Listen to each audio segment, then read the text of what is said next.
Welcome to another Telltale Books video. I want to talk this time about a novel that I just finished reading by an author that I've just kind of woken up to, and that is The Mountain and the Sea by Ray Nayler. Here's my copy.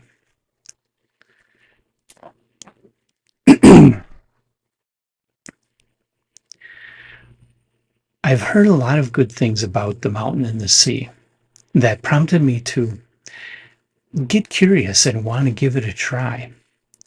But before I did, I came across a short story in the November-December 2023 issue of of Asimov's science fiction magazine and read it.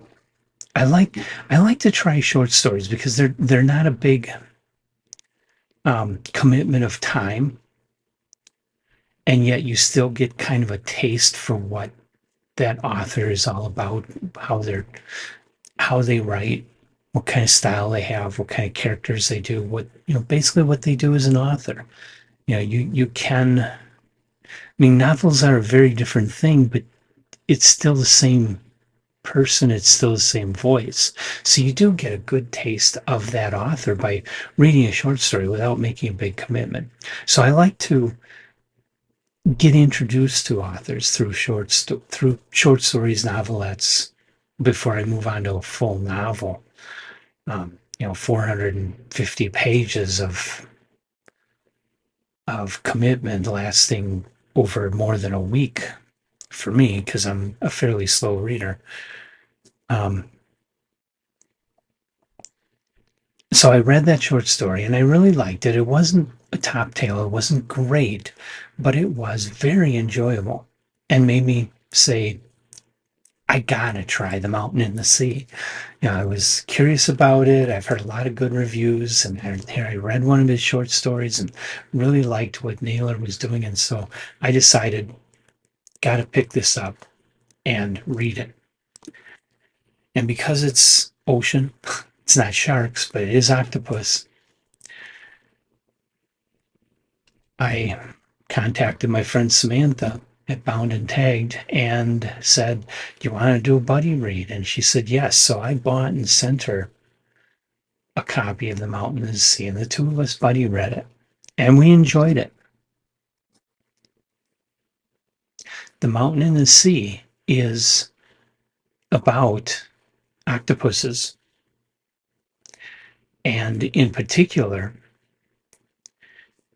a scientist who wants to study them because she stumbles across something with the octopuses on this one island, or in the ocean near this one island, that suggests that they may be developing intelligence.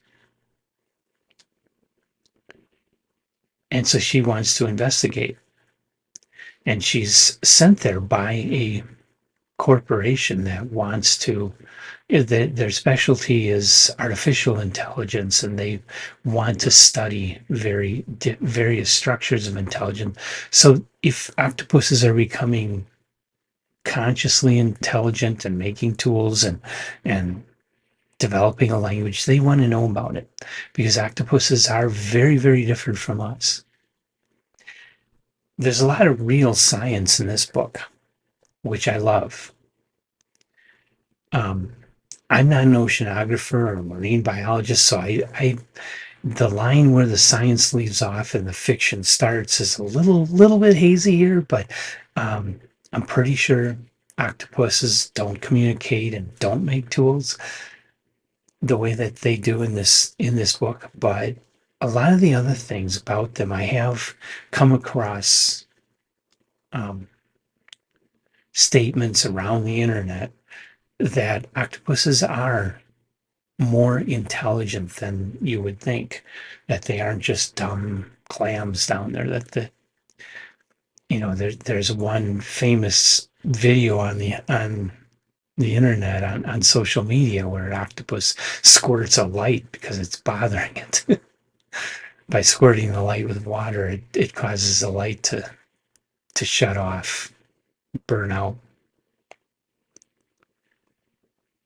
And I've seen other videos where octopuses just, you know, act like they have feelings, act like they have more consciousness than what we think fish have. And that was the really interesting part of this book, how it gets into all that and goes beyond all that to create, to think through, based on what we know of octopuses, think through how they might develop into a colony of intelligent octopuses with language and society. The book is all about, the gradual discovery, gradual coming to realize just how intelligent these octopuses are, how far they have developed, as well as the battle between corporations and other people to try and keep these octopuses from being wiped out. It's a strong novel. This is his first novel. He's been writing short stories for years, but this is his first actual novel. And it's a strong one. It's a very, very good novel. Falls a little short of a top tail, mainly because you kind of go into it expecting some kind of really dramatic ending, and you don't get it. I don't feel you get a really dramatic ending. The ending is kind of soft. The ending is good. It makes perfect sense, but it's just not the blockbuster ending that you kind of go into this book expecting. So if you go into the book without that expectation of a softer, more intellectual conclusion to the story, I think you won't have that letdown over the ending. And so that said, this is a very thoughtful book. It's an excellent science fiction novel and deserves to be it deserves the reputation it's gotten so far. It deserves to be read a lot more. So if you have read The Mountain in the Sea, leave your comments about that, about Ray Naylor. I'd love to hear what you think of the book. I thought it was really good. Naylor just released through Tor a short novel. Tor's calling it a novella. It's called The Tusks of Extinction. It just came out January 16th, and I'm doing this on January 22nd. So he has released his second novel already, and I'm looking forward to reading a lot more of Ray Naylor's work.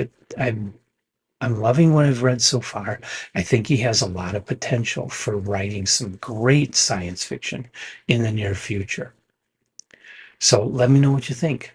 Otherwise, hit the like button, hit the subscribe button, and come on back for more. I'll be doing a lot more videos about a lot of other stories by lots of different authors.